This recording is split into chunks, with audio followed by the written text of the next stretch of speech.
नमस्कार। Access group of institution द्वारा संचालित यथार्थ विधि महाविद्यालय के यूट्यूब चैनल में मैं प्रवक्ता ज्ञानेश्वर सिंह एक बार पुनः आप सभी का स्वागत करता हूं।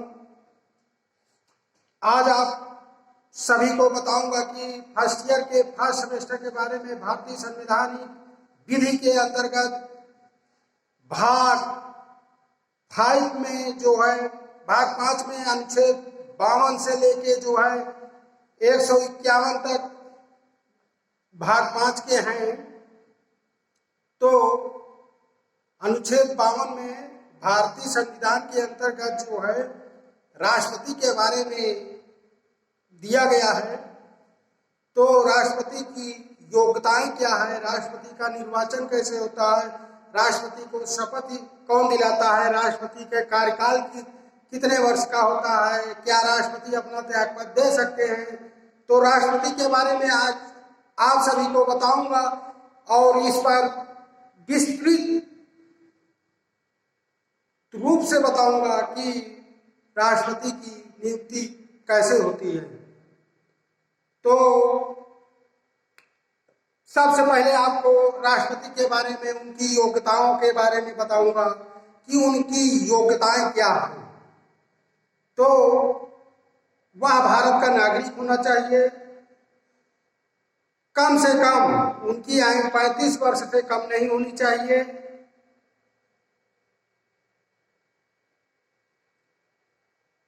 वह पागल या दिवालिया ना हो, किसी लाभ के पद पे ना हो, लोकसभा की सदस्यता की योग्यता रखता हो।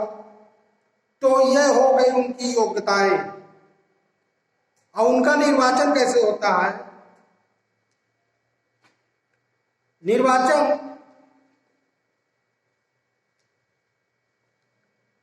राज्यसभा, लोकसभा के निर्वाचित सदस्य, संसद के अंगों के निर्वाचित सदस्य, राज्यसभा के निर्वाचित सदस्य, लोकसभा के निर्वाचित सदस्य एवं राज्य विधानमंडल के विधानसभा के निर्वाचित सदस्य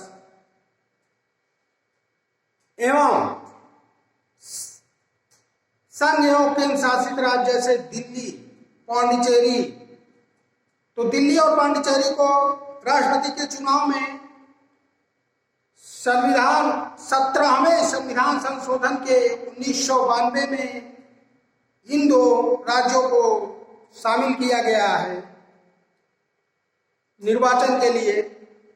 तो दिल्ली और पांडिचेरी के विधानसभा के निर्वाचित सदस्य द्वारा जो है इसमें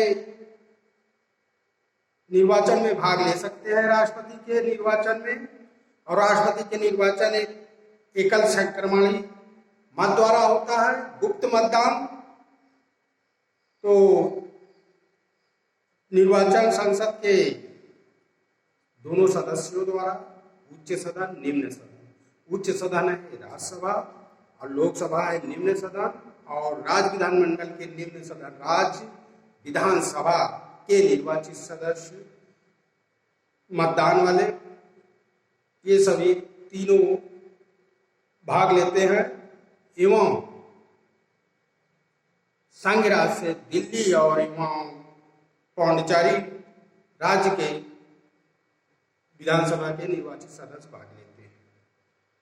इनकी योग्यता है, इनका कार्यकाल है 5 वर्ष। राष्ट्रपति का कार्यकाल होता है 5 वर्ष, या 5 वर्ष के पहले भी जो है अपना ये त्यागपत्र दे सकते हैं उपराष्ट्रपति को। अगर उपराष्ट्रपति नहीं है तो उच्चतम न्यायालय के मुख्य न्यायाधीश को, अगर उच्चतम न्यायालय के मुख्य न्यायाधीश अनुपस्थित है या खाली है, उनकी नियुक्ति नहीं हुई है, तो वो उच्चतम न्यायालय के वरिष्ठ न्यायाधीश को अपना त्यागपत्र दे देंगे। उपराष्ट्रपति भी अनुपस्थित और उच्चतम न्यायालय के मुख्य न्यायाधीश भी अनुपस्थित, तो उच्चतम न्यायालय के वरिष्ठ न्यायाधीश को अपना त्यागपत्र दे देंगे।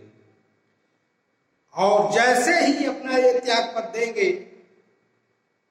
किसी को भी, इन तीनों मेंबर्स में जैसे उपराष्ट्रपति को त्यागपत्र दिए तो उपराष्ट्रपति तुरंत लोकसभा अध्यक्ष को तत्काल सूचना देता है कि राष्ट्रपति अपना त्यागपत्र दे रहे हैं। तो इनका कार्यकाल 5 वर्ष का होता है। इसके पहले भी ये अपना त्यागपत्र दे सकते हैं या इन्हें महाभियोग द्वारा भी हटाया जा सकता है या उपराष्ट्रपति को त्यागपत्र देते हैं और इन्हें संसद के 2/3 बहुमत से महाभियोग द्वारा हटाया जा सकता है। तो महाभियोग द्वारा कैसे हटाएंगे? अनुच्छेद 61 के अंतर्गत जो है राष्ट्रपति पर जब महाभियोग चलाया जाता है तो उस 14 दिन पहले उनको नोटिस दी जाती है, बताया जाता है कि आप किसी लाभ के पद पे हैं, तो उनको सबसे पहले जो है बताया जाता है। तो 14 दिन पहले उनको नोटिस दी जाती है। इसी नोटिस में 1/4 संसद के 1/4 सदस्य उस पे हस्ताक्षर करते हैं, तब उसके बाद इनको जो है नोटिस दी जाती है। तो 14 दिन पहले इनको दी जाती है। तो संसद के कुल जितने मेंबर हैं उनके 2/3 बहुमत से अगर पारित हो जाता है तो राष्ट्रपति जो है तुरंत अपना त्यागपत्र दे देगा। लेकिन उसके पहले जब पारित हो जाएगा तो उनको भी न्यायालय में बोलने का अधिकार है, या स्वयं बोल सकते हैं या किसी जो है अधिवक्ता द्वारा जो है वो अपनी सफाई पेश कर सकते हैं। तो राष्ट्रपति को इस तरह हटाया भी जा सकता है महाभियोग द्वारा। तो राष्ट्रपति की कार्यपालिक शक्ति जो है, राष्ट्रपति किसकी जो है नियुक्ति करता है। तो राष्ट्रपति की शपथ कौन दिलाता है? राष्ट्रपति को जो है शपथ उच्चतम न्यायालय के मुख्य न्यायाधीश राष्ट्रपति को अनुच्छेद 60 के तहत इनको शपथ दिलाता है। अगर उच्चतम न्यायालय के मुख्य न्यायाधीश नहीं है या पद खाली है तो वरिष्ठ न्यायाधीश इनकी शपथ दिलाएगा। तो राष्ट्रपति का जो है शपथ उच्चतम न्यायालय के मुख्य न्यायाधीश दिलाते हैं। उसके बाद राष्ट्रपति जो है जैसे प्रधानमंत्री की नियुक्ति करता है या अन्य मंत्री परिषद की नियुक्ति करता है प्रधानमंत्री के परामर्श से। राष्ट्रपति जो है प्रधानमंत्री की नियुक्ति करता है और साथ में अन्य मंत्रियों की भी नियुक्ति करता है और महान्यायवादी की नियुक्ति करता है अनुच्छेद 76 के अंतर्गत और वित्त आयोग की नियुक्ति करता है, निर्वाचन आयोग की नियुक्ति करता है, CAG नियंत्रक महालेखा की नियुक्ति करता है। तो इस तरह से जो है राष्ट्रपति के कार्यकाल है। राष्ट्रपति के जो है कार्यपालिका शक्ति में कार्यपालिका है, सैनिक शक्ति है, विधायी शक्ति है और कूटनीतिक शक्ति है, आपात शक्ति है, तो सैन्य शक्ति। कार्यपालिका शक्ति में तो इन सभी को जो है वो नियुक्ति करता है। जैसे महान्यायवादी हुआ, प्रधानमंत्री की नियुक्ति और वित्त आयोग की नियुक्ति, निर्वाचन आयोग की नियुक्ति, नियंत्रक महालेखा परीक्षक की नियुक्ति, उच्चतम न्यायालय के मुख्य न्यायाधीश की नियुक्ति, उच्च न्यायालय के मुख्य न्यायाधीश की नियुक्ति, संघ लोक सेवा आयोग की नियुक्ति आदि उच्च अधिकारियों की नियुक्ति राष्ट्रपति करता है। उसके बाद जो है उपराष्ट्रपति अपना त्यागपत्र किसको देता है? राष्ट्रपति को देता है। तो राष्ट्रपति की कार्यपालिका शक्ति, राष्ट्रपति के क्या क्या शक्तियां हैं?